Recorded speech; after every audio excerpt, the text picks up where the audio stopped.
Saudações. Nesse vídeo eu quero dar continuidade ao primeiro, que nós estávamos falando sobre os acontecimentos do gasoduto Nord Stream, que foi explodido, certo? Não há dúvida nenhuma a respeito disso, certo? Registrou-se as explosões, elas foram espaçadas, aconteceram em lugares diferentes, então foi explodido sim, não foi um acidente, não foi um vazamento, certo? Foi explosão. A questão é quem e por quê. Quem é mais complicado de responder, então vamos porque também é meio especulativo. Vamos começar falando das consequências. Quais as consequências? Olha, gente, o inverno chega na Europa em menos de 3 meses, mas no outono já começa a nevar. Nos países diretamente atingidos, Alemanha, Dinamarca, Suécia, já começou a nevar, certo? Os países mais ao norte. E o frio vai só aumentar ao longo de todo o outono até chegar o inverno, e as temperaturas naquela região podem chegar sem muita dificuldade aos 30 até 40 graus abaixo de zero. Viver nessas condições é muito difícil sem uma fonte de calor, certo? E se você considera o desemprego, a inflação terrível, que reduziu muito o poder de compra dos trabalhadores desses países, estar com fome e com frio é uma combinação muito ruim, extremamente desagradável e perigosa para a saúde. A fome, por si só, ela enfraquece o organismo, abrindo espaço para uma série de doenças oportunistas. Agora, a fome combinada com o frio, aí é uma combinação literalmente fatal. Então, se a Europa já estava numa situação muito ruim por causa das sanções auto-infligidas, ela boicotou a Rússia simplesmente tudo aquilo que ela, Europa, precisava. Agora a situação que era ruim vai ficar simplesmente péssima, mas muito desagradável mesmo.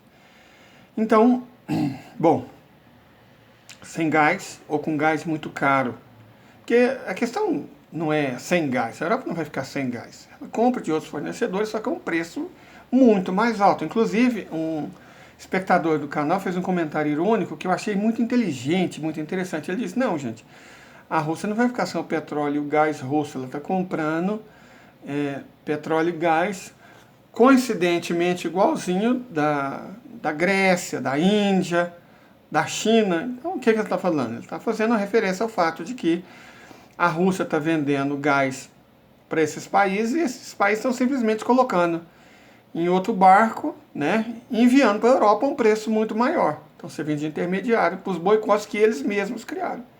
Agora, então tem gás o suficiente para impedir que uma pancada enorme de empresas quebre? Não. Vão quebrar. O desemprego vai aumentar, a carestia vai aumentar, a falta de itens básicos vai crescer muito. A industrialização europeia está fortemente comprometida. Nós já explicamos no vídeo anterior que hoje os Estados Unidos e a maioria dos países europeus, a Alemanha era uma exceção, vivem de vender arma, certo? E cobrar royalties. Eles exportam leis, certo? Royalties sobre música, royalties sobre propriedade intelectual. Então é isso que dá o dinheiro para eles, é o setor de serviços. Ok. Então os ricos vão ter gás, que eles têm dinheiro para pagar. Mas os pobres não, os trabalhadores e trabalhadoras não têm. É por isso que vocês podem procurar no Google notícias como o fato de que na Inglaterra é cada vez maior o número de mulheres que têm que recorrer à prostituição para conseguir dar de comer a elas mesmas e aos filhos. E isso está acontecendo em toda a Europa. É uma situação lastimável, deprimente e que só vai piorar. A questão é, os europeus vão aceitar de maneira passiva? Olha, as últimas eleições na Itália, a derrubada do Boris Johnson, a eleição na Suécia, a eleição na Bulgária, mostrou que não, eles não vão aceitar pacificamente. Eles já estão indo para as ruas na Alemanha e isso com o frio só começando. E agora sem possibilidade de gás, porque se trata disso, o Nord Stream era o principal veículo de transporte de gás para a Europa. O Nord Stream 2 abria possibilidades enormes de gás russo para a Europa. E agora isso foi cortado, isso foi destruído. Gente, eram profundidades de 30, 40, às vezes 80 metros de profundidade. Quem explodiu isso não foi um Johann qualquer, não. Foi alguém com sólido conhecimento técnico, com acesso a material, com acesso a explosivo, que sabia muito bem o que estava fazendo. Evidentemente, a pessoa não desceu lá no mar e instalou uma bomba, porque ele morreria com a explosão. Então foi feito com robô, com drone. Então é alguém com acesso à capacidade técnica muito elevada. Traduzindo, foi a mando de um governo. Os russos estão possessos, eles estão muito nervosos. Porque quem construiu foi eles. Era uma empresa russa, o prejuízo é deles. É um prejuízo de bilhões de anos de trabalho. Certo? Os alemães estão possessos, porque a situação deles vai ficar muito ruim. Então, quem ganha com isso? É só você olhar nas declarações do Zelensky. O idiota devia estar preocupado com o povo dele morrendo, por culpa dele, que ele está mandando o povo dele para a morte, e ele que está perdendo o acesso ao Mar Negro, que é dar pitaco no que está acontecendo no Mar Báltico, do outro lado da Europa. Ah, provavelmente foram os russos.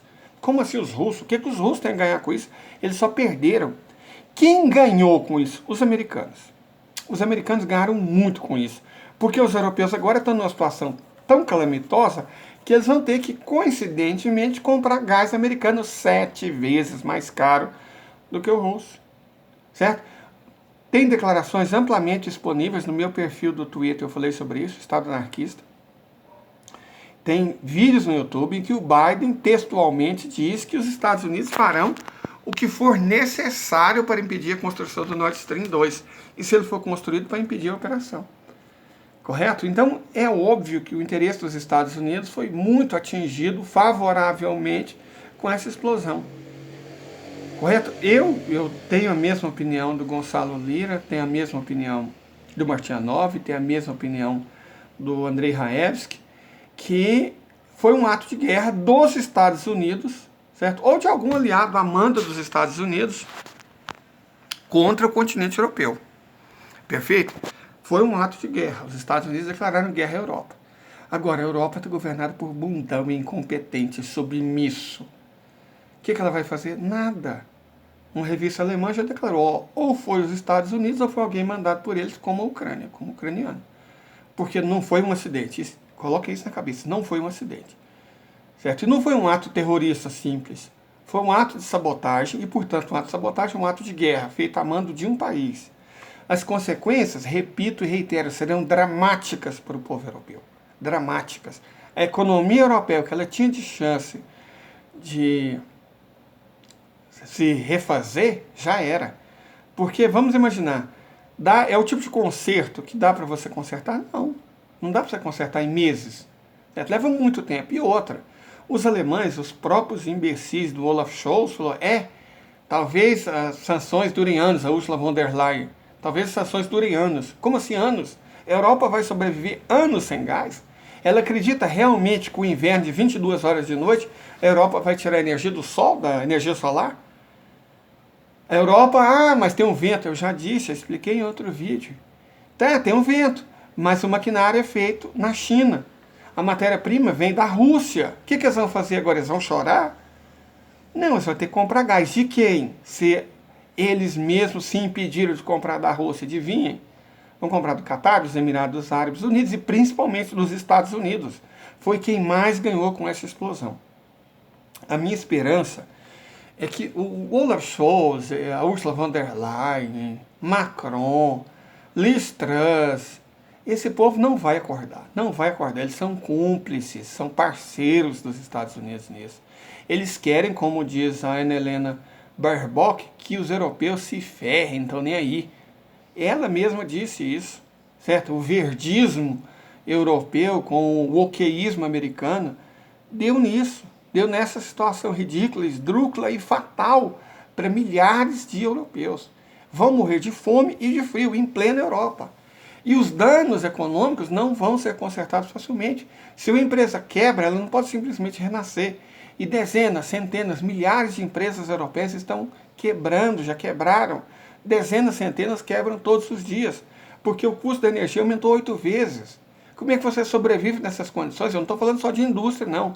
Estou falando de bar, estou falando de restaurante, estou falando de rotisseria, de serviços básicos, de negócios que às vezes estão na mesma família 6, 7, 8 gerações e estão quebrando, até açougue está quebrando.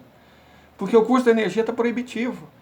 As pessoas vão ter que escolher entre comer e se aquecer. Essa é a situação em que a Europa foi colocada por causa desse ato de sabotagem. Na verdade, ela já tinha se colocado nessa situação. Só que essa situação foi piorada por conta desse ato de sabotagem. Eu vou repetir, sabotagem. Não foi acidente e não foi terrorismo, certo? Foi sabotagem, portanto, ato de guerra. Quem? Eu apostaria nos Estados Unidos da América ou alguém que está operando a mando dos Estados Unidos da América. Polônia, um pouco provável. Ucrânia faz muito sentido. Mas alguém fez isso. Ninguém mergulha com um drone a 80 metros de profundidade e explode 2 gasodutos. Você tem que saber exatamente onde eles estão, exatamente o que fazer, exatamente a hora. Foi de madrugada, 3 horas da madrugada. Então foi um ato muito bem planejado, foi um ato muito bem pensado, cujas consequências serão gravíssimas. Só resta a gente torcer que alguns europeus acordem e derrubem esses governos entreguistas. Porque agora o destino da Europa é o pior possível. E eles são seres humanos como a gente. A minha religião não permite que a gente deseje a morte dos coleguinhas. E eu, sinceramente, eu não queria isso para a Europa. Eu queria que a Europa acordasse, que a Europa retomasse um rumo, né? Mas não vai acontecer. A Europa está lascada, muito perdida. Mas talvez não, talvez eles aproveitem a crise para se tornarem independentes dos Estados Unidos da América. Porque eles estão, muitos países, sob ocupação, a Alemanha mesmo, desde 1945. Está na hora deles buscarem independência. Mas, europeus com frio e com fome, a Alemanha de 1933, mostra que podem tomar decisões muito equivocadas. Então, que Deus tenha piedade dos europeus e nos proteja a todos. Até.